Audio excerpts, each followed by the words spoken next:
That would be cool. Beautiful theater. That would be cool. Yeah, I mean, stuff like that. All the tech you need. How many does the seat? Probably 300, 350. Yeah, that'd be cool. It'd be fun to do. So what we do is it's they do a $9 profit share. So tickets are.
And if it wasn't for this guy, I wouldn't be here, and you wouldn't be here. So Tom started a co-working space in this place 3 years ago. Yep. Called it Rework, and that's why it failed, because no one understood what it was. No, it didn't fail. It got a lot of people together, and at the end of the year, it had just driven you crazy, and he walked downstairs, I remember it very clearly. He said, "Chris, I think we're going to be closing up shop." And I was like, no. Did I fall to the floor? You did. I think you wept. I think I wept. But then I stood up and I said, let's find a solution to keep it. And we kept it somehow. I kept it. So it's really awesome to have Tom here, and he's a neighbor also in the borough, and he's got kids, and I got kids. It's cool that you're growing into a startup too. Because really back then you weren't a startup guy, you were a community guy, you wanted to build a space. Yeah. In some ways you're coming back as a startup, which is pretty cool. Yeah. The circle of life. Yeah. I'm saying it's cool. I don't know if you think it's cool. Yeah, You think it's cool. I think it's cool. I think it's surreal, actually. It's kind of blows my mind sometimes. So. And it's a company with a mission, not just a mission to make dough, but also to change the world in a positive way. And so that's what Startup Meetup is all about, highlighting an innovator, hearing their story, and live streaming it through Igniter TV, and making it a resource for innovators or innovators who are innovators to be or would be innovators. People thinking of doing it, can I do it? Well, Tom did it. Cannot. So we have quite a lot of content on the site, and this is our 27th Startup Meetup, which is kind of crazy. And next week we have Evelyn Swenson. Evelyn Swenson, who's an author and former head of multiple cultural institutions that are related to music. So head of Opera Delaware. But the reason I invited her in is because she's 85, and if you meet her, you would think she's your age. You know, like just lots of energy, a commitment to just being alive and changing, which I think is at the heart of innovation and being an artist in some ways, which I think is two sides of the same coin. So I think she's awesome, and she's not necessarily tech, but she wrote a book, and I'm trying to take her onto YouTube and to share her brand. And she's got, I don't know, 50 or a couple hundred former students and people that work under her that are now in Hollywood and New York, and like she's got this legacy, and she just deserves to be a big brand, so we're working on her. Who's after that? After that is Stephen DePaul from Pool Auto. So Stephen's a local entrepreneur who built an app that allows you to pool lottery tickets. So you know, office pooling. Evidently, that's like 60% of lottery ticket sales. And he's not trying to enable the purchase of tickets, but just facilitate sharing. And he got through the state, all the certifications you can imagine, all the bureaucracy related to that. And he got close to being acquired by a gaming company. And then that gaming company was acquired by another company, so he got bumped in the priority list. But he's a good story because he's not technical, but he analyzed the market, and he realized that everybody who buys a lottery ticket is paying cash inside the store. There's no record of it. And these people come back a lot and spend a lot of money. What if you could somehow appify it? That way you can start gathering data around these users who are doing mostly cash transactions. And then you could use that data to market. So he's come a long way without any technical resources, but so I think he's a good story. And after that, one more? After that is Dansko, Sarah Haggerty, and Mandy Cabot. So that's a cool one. I hope you can come back for that. Dansko, well, I pursued B Corporation, which is a quasi-governmental organization that evaluates how great you do at running a company that benefits the environment and your employees. And it turns out that Dansko is was the first B Corporation 20 years ago or something like that. And I thought, well, that'd be kind of crazy to have Dansko here. And then I met somebody who knew the founder, and he asked her, and so she's coming. And she's an amazing person too. She was in the first she was in the first class at Harvard Business School when they allowed women in. So I'm sure it's going to be a pretty awesome presentation. Tomorrow night, Night Owls, 7 to 10, and we have Peter LeBeau. Yep. LeBeau? Demoing. How do you pronounce his last name? I'm not exactly sure, but you did a good job trying. Thank you. So he's demoing like a calendar app. I don't know if he has a name for it yet. Yeah, I saw it. It's pretty cool. He's got an interesting background. So tomorrow night, if you want to check out a prototype of a new funky calendar app, then you should come. We're starting to try to do that at Night Owls. Make it, have someone deliver something and eat. So, co-working we do. We also have an incubator, and I think that's it. Anything else? Hungry? I think we're good. Got the official good from Henry. So, thanks for coming, Tom. Let's give a round of applause and hearing the update. Not really got to have it either. Thanks, Chris. Yeah, so it is, being at Walnut Street Labs is real surreal for us because we started this space so that we could do this, but I wasn't able to do this, and Chris and the gang here are, and so I'm like excited because this is one of those things that I do. I tend to start things, and other people, if I can't do it, other people take it and make it successful. A few things. Hopefully there's a few handful of things that I will be able to do that with. We are sJar, and Henry, you're going to have to be my remote. Okay. All right. So I want to tell you a little bit about our story. We started sJar. Technically, it started 7 years ago with the birth of my son, Jesse. Jesse was born into our family 7 years ago. And so our story starts with our family. This is going to be pretty rapid, Henry, so just go ahead. This is my wife. We've been married 13 years, and she married a guy that starts things. Sometimes I start a project in the yard. I'll start a project in my basement.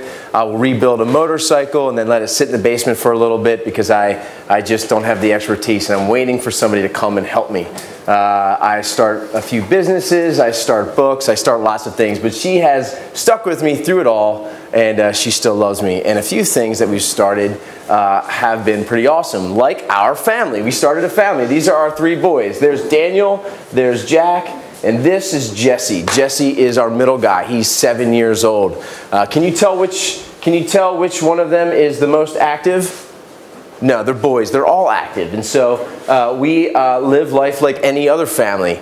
Jesse, next slide. Jesse was born, even though he's awesome, he was born with special needs. Jesse has a disability that I couldn't tell you what it is because he's one of those kids that falls into the undiagnosed realm of kids with special needs. There's no genetic disorder. There's no autism. He doesn't have a disease. He just has a disability. He's unable to speak. He's unable to do things with fine motor skills well. His gross motor skill ability is not great. But Jesse is incredibly awesome. He's got a personality that draws people in. He communicates with you. Somehow, non-verbally, he's able to communicate his thoughts, his feelings. And us as a family have really enjoyed having Jesse as our middle guy be part of our family. So just like every other family with special needs, we incur various challenges. Next slide. This is Jesse's teacher. She is the teacher at Sarah Starkweather Elementary. She is right now teaching a 4th grade class about what it's like to be in the multiple disabilities class in their building. She's telling 4th grade students what it's like to have special needs and a disability and their role as community members in that school in the lives of the kids that are in her class. We were invited into this class this year, and I was sitting there thinking about the necessity of us to understand, man, kids with disabilities need other kids without disabilities, and kids without disabilities need these kids with disabilities because they have something to offer too. And so we began to think, man, what if we were able to do something where we could communicate this need for one another and also help increase the resources available for people like Marianne Catone, who are at Starkweather teaching these kids with various disabilities. And so we have all sorts of opportunities to engage with other families. Next slide. This is the rest of the class that goes to Special Olympics every year. And around us at Coatesville High School, there are hundreds of families and children and kids with special needs that are all participating in the community and doing some fun stuff. We're not the only family with a special needs child. Next slide. This is Jesse's soccer team. Jesse's soccer team at the West Bradford Youth Association plays Challenger Soccer every Saturday during the summer at 12 p.m. Jesse doesn't necessarily like it because it's just hot. It's the wrong time to have kids play soccer in the summer, 12 p.m. But the rest of the kids, they love it. Jesse loves it when you get him engaged. And these are the people that are engaged with our son and the other children in the community who have a disability.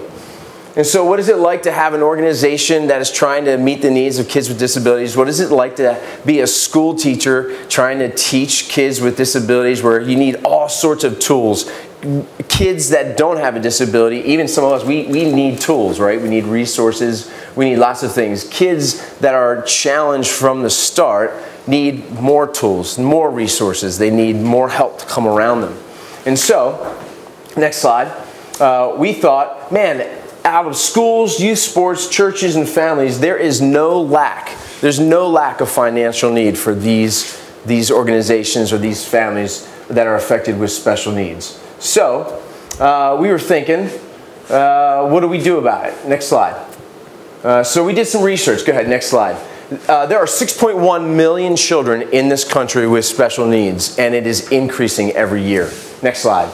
Out of every 100 children, 2 have autism, 7 have ADHD, 8 have a learning disability, and 14 have a developmental delay. Developmental delay is what my son would fall under. Developmental delay means that there's no specific diagnosis. It's just they have a developmental delay that keeps them from doing some of the things that other kids have. This is from the Center for Disease Control. Next slide. So there are school funding gaps for kids with special needs. We did a research, the Westchester Area School District did some research, and I was looking to say, okay, what is it like? What is the funding trajectory for schools, just the school in my community? And so, is it coming back online? Well, anyway, there was a chart. There's a chart that says the funding for the federal the federal funding and state funding for schools. There's a gap in 2008. There's a gap of $3.1 million and increasing every year. And so when you look at the need for kids with special needs in the school district, and you have the resources, the need is greater than the resources. And so that's okay. Can you keep going? No, the colors are off. That's all right. There it is. That's the current gap. That's 2007. This gap is bigger. This is bigger.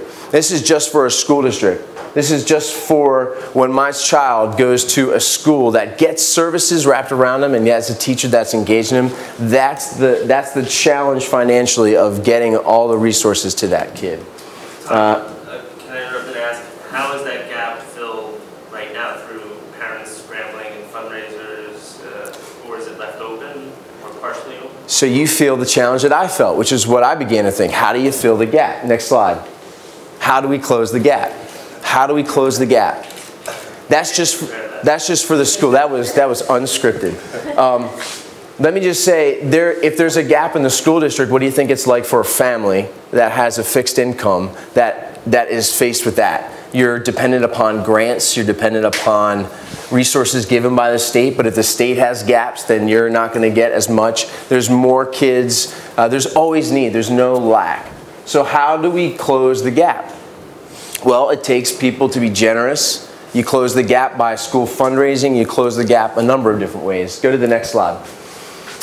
Typical school fundraising sells this stuff. This is the stuff that our kids come home with from the PTO. Every month there's some sort of flyer that my child comes home with. It's either buying flower bulbs, if he comes home with it actually, if my son, Jack comes home with it. You can buy Smensels, they're pencils with smelly erasers. Does anybody have a Smensel? You do? Okay, all right. You can buy a ginormous big pack of candy bars that are too large for any one person to eat. Recyclable trash bags. You could buy a lollipop tree and stand it in your spirit gear with, no offense, but Microsoft clip art from 1985. What kid wants to wear clip art school gear? You know, it's just, this is, cookies. Cookies are good, but, you know, you've got all this stuff that is the typical fundraiser. This is how they raise funds. And then you've got your typical parent fundraising, which is feels like this sometimes. Go to the next slide. There you go. Typical parent fundraising is like either get an extra job or brutally work it out, or you just kind of feel the heat of we're not going to be able to close the gap. Next thing. I went on every major school fundraising site that's in the country, and it funnels down to about 2 or 3. There's 2 or 3 big companies in the country that actually do all the products. And when you look under here, I looked at this was the one site that had as many listed of the different types of fundraising. You have band fundraising, Boy Scout fundraising, church fundraising, PTO fundraising, preschool fundraising. If you went through all that list, you'd find a whole bunch of different types of organizations and needs for fundraising, except what you won't find on this list is what? Go to the next slide. You won't find a special needs fundraiser. Nobody's thinking, man, how do we close this gap? Let's get the entire school new Mac computers. Let's get the school enlarged to go on a great field trip or buy new playground equipment. But very rarely will you find anybody particularly interested in the one class in every elementary school that's got kids with special needs in it. Let's resource those kids. And so we thought, man, what do we do about that? So, next slide. What if we created something better, more easier, more special? What if we created something that was streamlined, something where parents would actually want to buy, something that was ongoing, and something that was actually connected to the technology today, that made it streamlined so that I could purchase something and tell everybody I could possibly know about it through social media. So we thought, how could we do that? And so next slide. This is our vision, our mission. Next slide. What did we take? Hit play. What if we took a jar, an ordinary mason jar that so many people like to use, and what if we filled it with stuff? We saved some money, saved a little bit of money, but that might not be enough. What if we filled it with products, different types of products? Candy, we could fill it with coffee beans, we could fill it with ginormous gumballs, chalk, we could fill it with games for kids, we could fill it with all sorts of different things. Now, what if we created a product line that enabled people to look and say, oh, I would buy that as a gift for someone, or I would buy that for my desk at work, or for somebody else as a good deed. We thought about Jesse's Jar. Jesse's Jar, next slide, is about cataloging all those products, creating a better catalog of products. Next slide.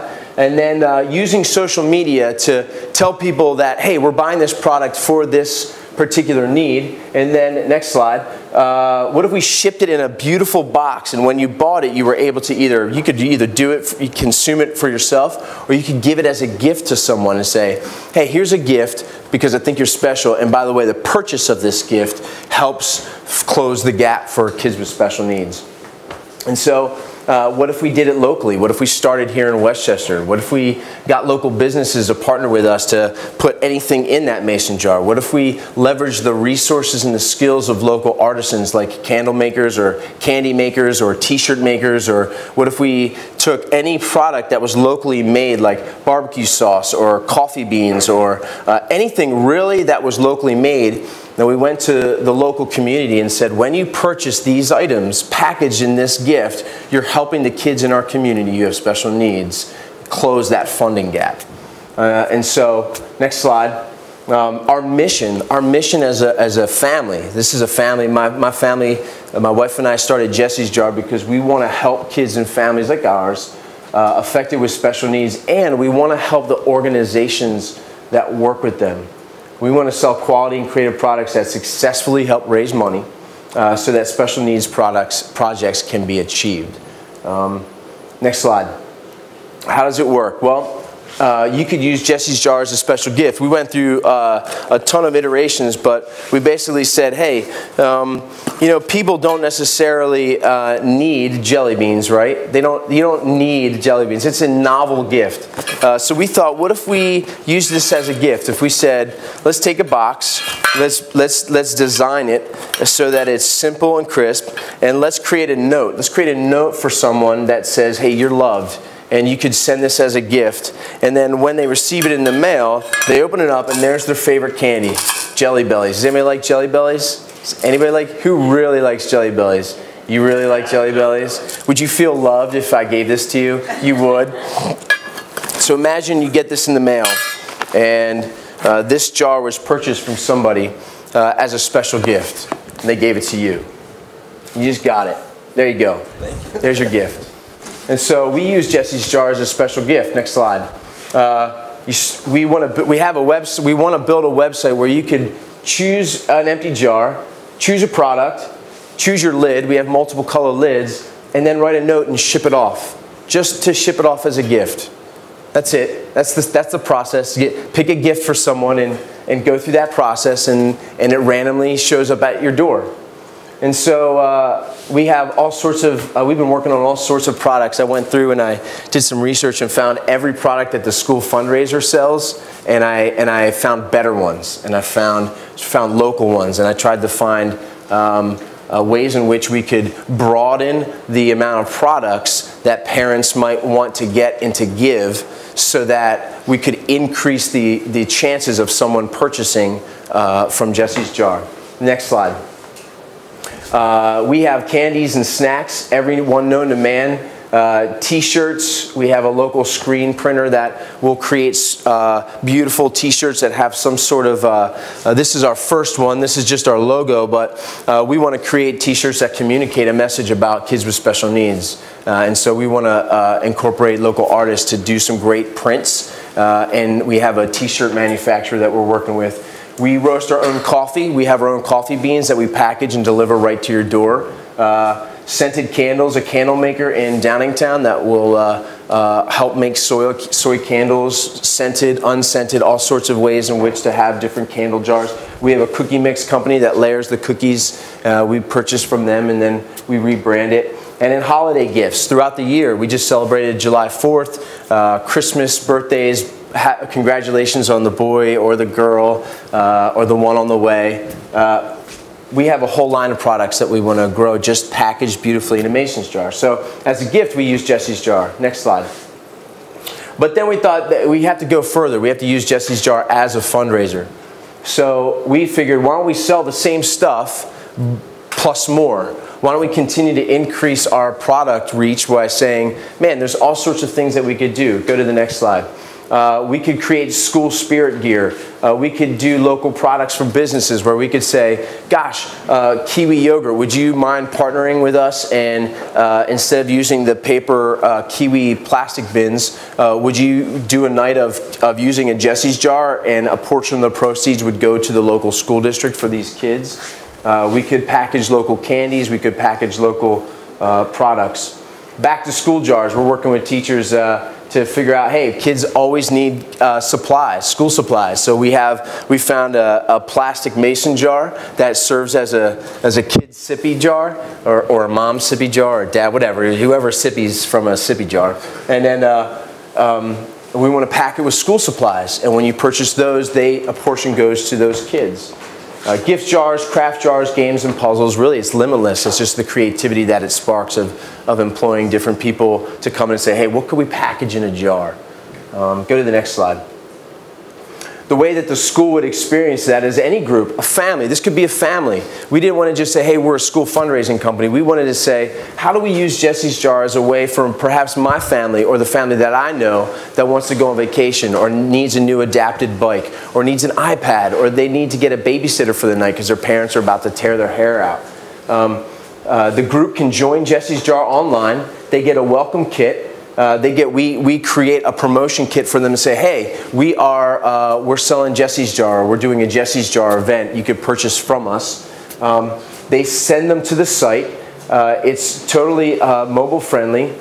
Family members and friends, they select different jars and their different products. They can choose which family or which organization they can support. They can give an option to tip Jesse's Jar, where they purchase a jar, they select their organization, Sarah Starkweather Elementary School or the Marsala family. They can say, hey, your total at the end is $8.75. No, actually that wouldn't be true. It'd be like $15.75. Would you like to round up a quarter to give towards Jesse's Jar and the foundation? And then they can return back. it's streamlined so that you can share with people, they can purchase, and then we can ship them their jars. Go to the next slide. Tom, can you buy a subscription to a particular product? Like if I want coffee every 2 weeks delivered to this office? Now, yeah, so one of the things that we've been working on is thinking through how many different companies could we spin off that, you know, so think about this, coffee beans. So what we did was we were roasting coffee beans to sell, and we thought, dude, you know what we need? We need like a coffee company to do this. And so we created the Local Grind. I don't know if you remember Kevin Rigner, but the Local Grind, he was in here doing coffee shop stuff. A friend of mine had an idea to do a coffee shop, and so we got to him and said, hey, look, what would it look like if you resurrected that idea and you actually roasted the beans with us, and we created a coffee company that sells Jesse's Special Blend, which is a coffee bean that we're roasting, and that we package it in a Jesse's jar, and then we create a subscription service to, you know, for $25 a month, you get a pound on the first and the third Monday of every month. And we deliver it locally right to your door. And then if you wanted it outside the borough, you'd either have to like do it yourself in a local town, or we would ship it to you in a bag. And then the proceeds from that would go towards Jesse's Jar as a foundation. So that's one way in which we started another opportunity. But even without the local connection, why not just offer that subscription for all of them? Because it's easy for me to say, okay, I buy it from Starbucks now, it's the same price.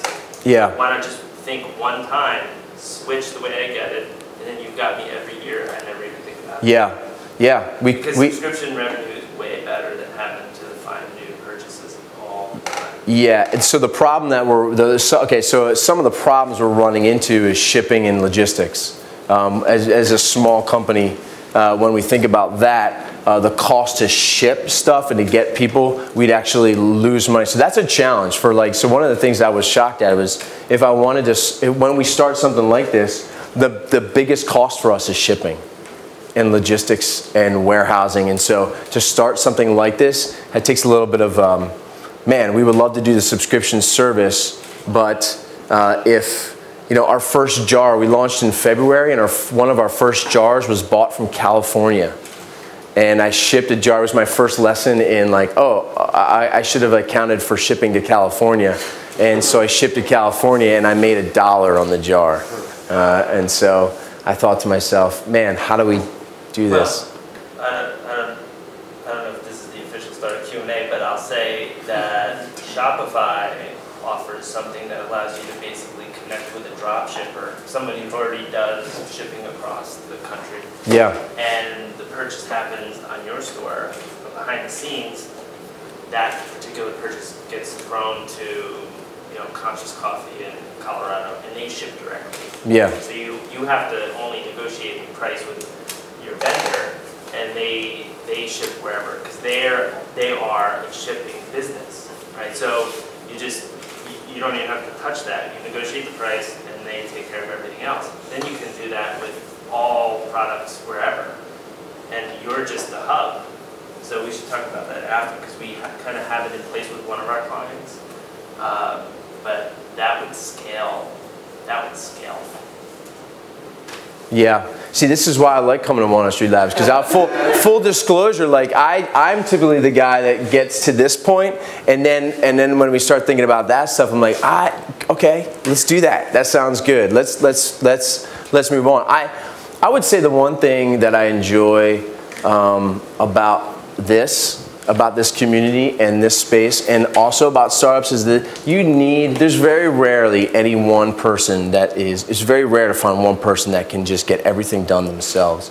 And I think one of the values for our company, for Jesse's Jar, is the community engagement and pulling people into the process. And so on one hand, we did think through okay, how could we just kind of package it and and get it out there. But at the same time, one of the things that we really value, one of the things that I really value, is local engagement with these families and these kids. And so some of the reasons why we kind of keep it scaled down a little bit or simplified is because I want people to know, hey, this is the family that lives down the street.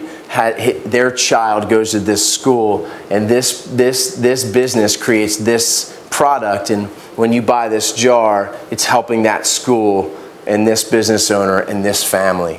And so it may not, you know, my hope is that someday it will scale bigger, but I tend to think more like, how do I make this thing, and how do I like invite Chris Dima into like, help me with this, help me do this. So those are the questions I don't have answers. Yeah, I don't have answers to, or maybe I should, but we're kind of an example of the uber early startup, like probably not so smart startup. You know, some things that many other people could probably do better than us. Absolutely could do better. It's always evolving. So we want to create a fundraising launch kit that families or schools could use. Go to the next slide. We want to create cards and catalogs where you could easily just have a code accounted to your project, so that anybody, once that link comes across on their Facebook page or they see it on Instagram, they can just take that family code or that church code or that school code, go to the website, order a jar, plug in the code, and we automatically account the money right to that project. And it just doesn't end. It's not like your kid will come home, or everybody's buying cheesecake every year in the fall around here to help support football. But what if you were able to say, dude, just whenever you want to buy the cheesecake, go buy the cheesecake or the cookie or the coffee or the whatever, just go to this site, use this code, and you can do that multiple times.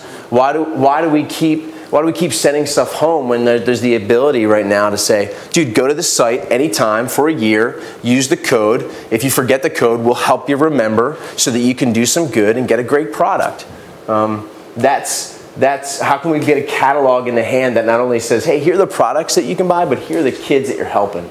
This is my son, here's his story, here's this child. You can see who you're helping, and you can read about the needs that they have and actually figure out, oh man, this is a good gift. It may be a little bit more expensive than I want to pay for jelly beans, but I know that the bulk of the money is going to help them. Go to the next slide. We want the web experience to be crisp and clean and easy. Next slide. We want the shopping cart to be super easy, where it reminds you. You know, you may forget the code, but we want to archive and collect every organization that says we want to use Jesse's Jar as a way to fundraise.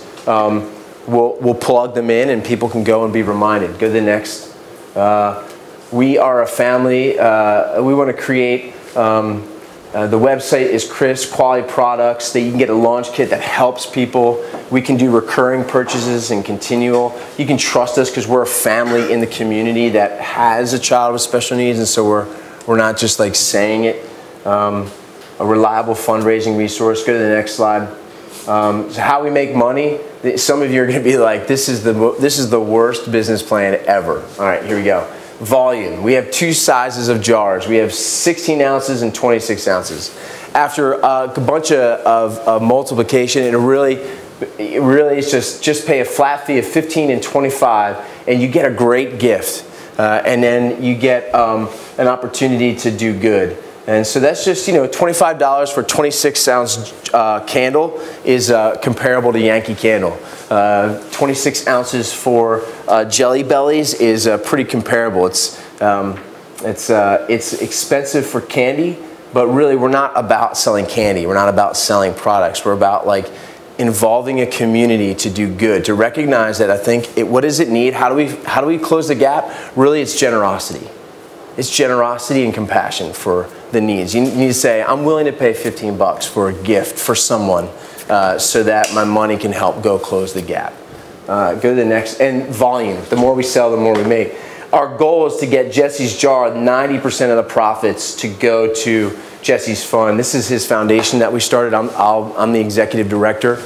And the way that we funnel the funds, it's modeled after the Newman's own company. If you purchase a salad dressing from Paul Newman, they pay the cost for the company, and then the rest of the profit goes over to his foundation, and then they take care of the philanthropy. That's the way we modeled it. We found it was like one of the best models because you don't have to start a nonprofit to do good. You can do a for-profit and you can do social good, but you can allocate funds, and really it depends on the person behind the company or the people behind the company. Some companies generate 10% of their profits for dog rescue or autism or whatever. We want to get to a point where 10% is going to Jesse, and then the 90% is going to the rest of the people around us. And then the next slide, that's it. Next slide. Yay! Next slide. That's just, and so that's Jesse's jar. Yeah.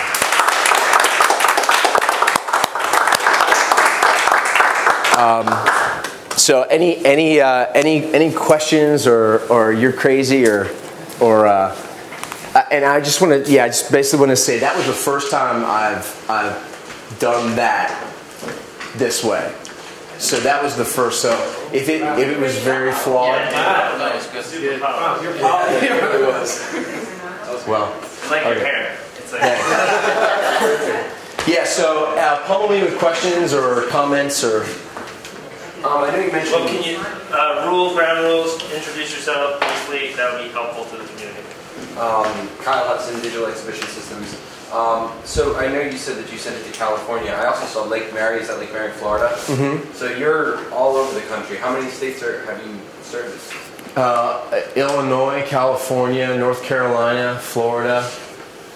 Just a handful. But those were random, like one or two. And then I stopped that because I was like, I can't afford that. Mm-hmm. Have you been able to get into any like local retail stores? Like I think like Rubenstein's, like this would be like great for that, especially if you're selling like crayons and paint and stuff. Yeah. So we're gonna go to So the thought is there's so many opportunities. I thought like local partnerships with different businesses. Again, there's a to-do list of okay, once I get this done, then I can say, hey, let's partner with Rubenstein's. We're going to put together a teacher's jar. So I have a teacher coming with me, and we're going to do a video. We want to do a video of us shopping at Rubenstein's, putting together a school supply jar, and then promoting that in the fall, so that parents and teachers can buy jars, and then we're gonna allocate the funds. So, yeah. So different opportunities like that is, I think, something on the to-do list. Let me pummel you on for a second on that.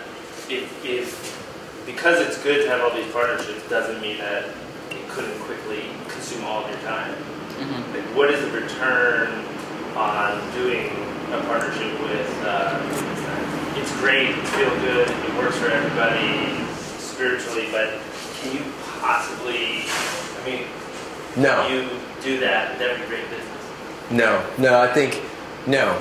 You're right, and that's the challenge right now. It's like, man, what do I do smart? And there's a few things you can do. You can do things that should be smart and profitable and productive, streamlining stuff. And then there's another part of me that sometimes I'm like, but I do want that feel-good experience. And that's not always profitable, and it is time-consuming. And I think my biggest error is on the latter rather than the former. And John and I talk all the time about cash flow. If you have that, and you have enough of it, then you can do everything under the sun. But when I look at this, it screams out to me subscription for the things, not gifts, but for the things that I just buy normally. Shift my spending from Starbucks. I hate spending money at Starbucks, but I don't have any other place. Now I have a place. Just let me order the rest of my coffee for the rest of my life. From there, you get 100 people like me. There's cash flow. Yeah. The problem runs out. We went down that route, and maybe we need to go back down that route. But warehousing and logistics is what kills it. If you don't have enough capital to store it and then ship it. I mean, we have connections to GSI Commerce, which is now eBay, and a few logistics guys, and it's small startup businesses that do shipping things get killed because they don't get a break on shipping, and warehousing is. You have to Yeah, you don't want to get in that business. There's got to be a way to solve that. If you crack that nut, let's grab some coffee until we get it cracked. State governments are doing a good job. I sent you that link a couple months ago about how New York is alleviating a lot of taxation for local startups and companies that just generally would be, taken out if they had to pay the same taxations on pretty much anything that a corporation would. So hopefully in the near future, these kinds of things will become more doable, like shipping costs. Well, the KIZ survived the tax crunch. That's a $100,000 tax credit for small business. Sorry. Anyway. Yeah. Jesse Gersall, 16 Wave Productions, but I'm intrigued by you said it twice, and you're one of the first people I've seen that said it in a way that it's a strength, not a weakness, that you're a person who starts things and maybe doesn't always see them to completion. I may have heard that at different points in my own life, but how do you thinking of it as a positive thing, which I think it can be, how do you also, as part of your process, get yourself further down the road? You recognize that about yourself, and to say, how do you get the motorcycle out of the basement? Yeah. Well, the motorcycle is out of the basement, and it is a slow work in progress. I think you categorize. So the reason why we're doing this is because I did look at the things that I like to start things, and they either get stalled. This was something that I thought, you know what, I'm gonna kick myself if I don't just do this, because this started with somebody else's idea, and I sat on it for 2 years, and then there was enough momentum around us where people were saying, hey, what's going on with Jesse's jar? Hey, I saved a jar of money. Our neighbor just came by and gave us an entire jar of money he's been saving. So Jesse's story motivates people, and so I thought, if I don't do this, I'm going to regret it. And so I'm going to do all that I can with the expertise that I have and try to do things that I probably don't do as well as some other people might, but I'm going to try to get as far down the road as I keep going. This was one project that I thought, I just want to do it. I want to do this. And if it works, it works. Great. I'm going to need help. But, so I decided to do that because it was for the greater good of the community. It's worth my time, and it's worth my, it's also worth my, what's the word I'm looking for? Whatever, the hardship of doing it. There's certain things you'd be like, look, I started that, I'm not going to finish that, that's great. This was something, just to go back, I'm a firm believer in the fact that this was started from a few guys needing some office space, and we didn't want to lease our own, and so we shared the rent. And we thought, what if we did this, or we could do this and do that? And then we just couldn't sustain it, and life happens. And so a few guys, the two partners that I had other things that they couldn't commit to this anymore. And then along comes Chris, and something else in here happens. That's not a bad thing to start, So that's kind of that's how I try to gauge it. And the important things I follow through on. The less important things that it's okay to let go, I just I'm not going to build a fence in my backyard made of pallet wood. I'll just put up an aluminum fence. Yeah. Yeah. John Fishbrook for 81 Photonics. How do you navigate or wrap your head around when you're starting this new venture? I mean, do you have a day job and you have 2 kids that are not special needs that need your attention as well? I mean, I look at your life, it's like you look pretty well together, but imagine if you went home, it's like you're pulled 20 different ways. Yeah. How do you navigate that? Yeah. That's a great question. I don't know if how do I navigate it? Well, my faith, I'm a Christian, and so much of my stress management is in the way that I love my kids and my family is driven by my faith in Jesus Christ. But I would say that it's an impossible thing to give all 3 of my kids or my family or this business or this community or relationships equal time and attention. And so I always feel the tension. I know that doing this, my son Daniel, he's 5. The other day he said, "Dad, what can I sell?" He said, "Jax has a lemonade stand. Jesse has a jar. What do I sell?" And I'm thinking to myself, okay, all right, this is, on one hand, all right, I got a little entrepreneur. On the other hand, I thought, I bet you he feels the pressure of having all this attention on Jesse. And Jesse does draw a lot of attention. And when you have a company that's named after him, and you're trying to do all this. And so I don't always do it well. And I lament the fact that there's probably going to be collateral damage. But at the same time, what I hope in the long run is if this is successful, I want our family and I want to teach my kids about philanthropy. I want to teach them that, you have moments in life where you leverage what you have and the experiences that you've been given. And to do the greater good for other people is what I think we were created to do. I think this is a company that our family wants to get wrapped around. And if we get it off the ground and we're able to give $1 million away, that would be awesome. And so it's worth the risk for me. That's worth the tension too. And he may, I don't know, whatever. Maybe he'll be messed up. maybe at 30, you're like, Dad, remember that idea that you had that made us bankrupt? That was a great idea. I appreciate you doing that. Call me. So if you want to stick around and ask any questions, any more? Yeah. I'm Mary Fisher from 23 North Elementary Labs. I'm his sister. First of all, I just admire the heck out of you. Kind of based on what John was just saying, I have 4 kids.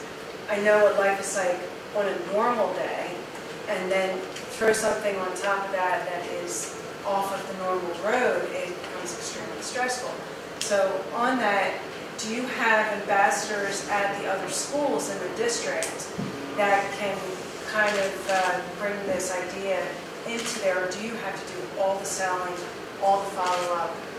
How do you get that community support that you're starting to foster? Yeah, I think I think one of the reasons why we did start, because we do have like being in the special needs community, we have Mary Ann Catone, who's been, she's a teacher at Sarah Starkweather, so we're going to start there. And we're going to see if Jesse's Jar takes off as a school fundraiser. And there are other families in our community that said, hey, we would love to champion this. In my mind, I know what needs to be done. I don't know. Sometimes I have a hard time taking it from, I know that I need a sales rep. One of the thoughts I have is like, dude, there's a college here that has a ton of special education teachers that are without a job. That they graduate and there's not enough jobs. What would it look like if we took a special needs educated teacher and said, hey, how about being a sales rep? But not just being a sales rep, how about going to a school and having Mary Ann train him, and to do an assembly on kids with special needs, and then use that as a launching pad to help the school rally around those kids and do a fundraiser.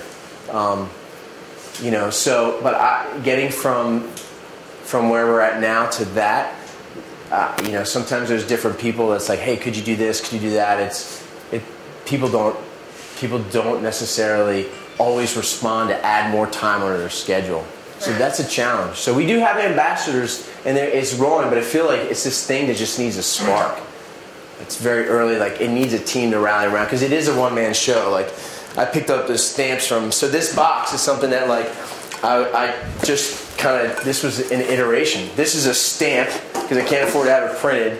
This took so many different iterations of like printing and hacking my way through whatever, but then coming in here and getting help and some feedback from Brad, and Mary's been willing to help, and Chris with ideas there. It's like my hope is that working at Walnut Street will help get this up off the ground, and then maybe I can pay rent again. I'm just kidding. That's a joke. Any thoughts? Yeah. So I saw that Jesse was wearing a Special Olympics shirt, and I think it's great that you are trying to start local and build it out. And I also think that you did an excellent job with the branding and the packaging. I think it's all there. I was wondering if you have approached special needs events or people that like are your target population, just to see if you can get that grassroots support so that you can raise that volume. So that's the plan. But what I want to do is I wanted to get the logistics down, like figure out if I go to them, do I have the product, and do I have the ability to meet it? I got to tell you, and I say this with respect to the niche of special needs. This is a unique. There's no. I think I showed you. There's no one organization or business that's saying we are directly engaged in your community and we want to help you. And so between Special Olympics, there's a ministry called Johnny and Friends that helps serve people with disabilities all across America and the world. There is every challenger sports organization. There's so many organizations that could leverage this. I just want it to work. Sure. I need to make it work so that we can go to them and say, try this and see if it works and raises money for you. So it's like there. It's like what you're thinking is like, yes, if we could do that, there'd be an explosive, I think, spread of using it.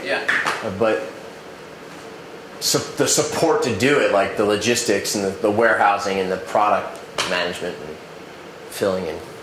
What's the relationship between you and Jelly Belly and Hershey's and Crayola, like the different products that are put in the jars? I purchase them from wholesalers. I mean, I have you ever tried contacting them? Because I mean, I can definitely see the charitable arm of some of these larger corporations seeing this as like another way to package their product in a way that helps the community and could also help them maybe drive sales in an area that normally they wouldn't be making money. Like, you know, you might be able to, even if not maybe they help you with marketing, but like maybe get a discount on the crayons. I mean, wholesale's great, but Crayola, isn't the Crayola factory like right here? I mean, you know, you have Hershey Park, you know. Hershey Park. I mean, these are like they're local companies in a relative sense. And I mean, I think you should reach out to them and see if they can maybe at least cut you a discount. I mean, I think that you have this ability to really tell your story. And I think if you get in front of one of these people at one of these major companies and you sell this idea, I mean, I think that they'll at least try to help you out. I don't know what they'll do. Yeah, it's a good thought. I'll have to put that on my calendar. I have a similar comment. I worked for a warehouse, a summer job, and there's warehouses around here, and that's your biggest expense is the warehousing logistics. Maybe they have a shelf or a corner that they would, partner with you on. Yeah, there's lots of. You are a nonprofit, right? No, we're for profit. That's one of the things is we're for profit because nonprofit actually takes more work to get up and running. And you don't have the control over the finances that we wanted. But so, your model is to fund a foundation. Yeah. So is Newman's Own a nonprofit? Newman's Own is for profit, and they set up the foundation so that they could do their charitable work. So really, what you're doing is you're trusting the fact that like, what good are you doing? And I would throw out there Steve Graves is I look him up on the web. He's a leadership guy and he was talking about how right now we are in for-profits are learning from nonprofits and nonprofits are learning from for-profits because right now the reality is that social entrepreneurship is something you don't need to be a nonprofit for. You can generate profit and you can do whatever you want with that profit. The ethos behind the company is what's going to drive people to that site or that company and say, look, if you find out that we really are giving 90% of our profits away, you're going to be more inclined to go. So, and I think that's where D Corporation is coming in. They come in and they review everything, and then they put their stamp on your business. Patagonia is a B Corporation. Dansko is a B Corporation. And why not just live in that paradigm, right? Like, why go through all the legal stuff for setting it up? Why not just say we are dedicated to treating our employees and the environment and doing good for the world? And so hopefully we'll hear from them about how you actually do that. That might be something that you go down. I know Computer Corner, it's not just corporations. It's like any business can be a B Corporation. And Chris Ragoso at Computer Corner is undergoing inspections to become a B Corporation. And locally, you might want to actually pursue them because the guy who started B Corporation is the guy who started And One, and he's a local guy. And that's his full-time thing right now. His name is Jay Cohen Gilbert, and B Corporation is in Wayne. wow. Okay. And so definitely Wayne. So there's a great ice cream bar in Wayne. Oh yeah, that's the best coffee ice cream. The ice cream bar. What's it called, Brad? The Wayne Donut Ice Cream. Yeah, it's pretty sick. All right. Well, thanks a lot. Does anybody have a family member?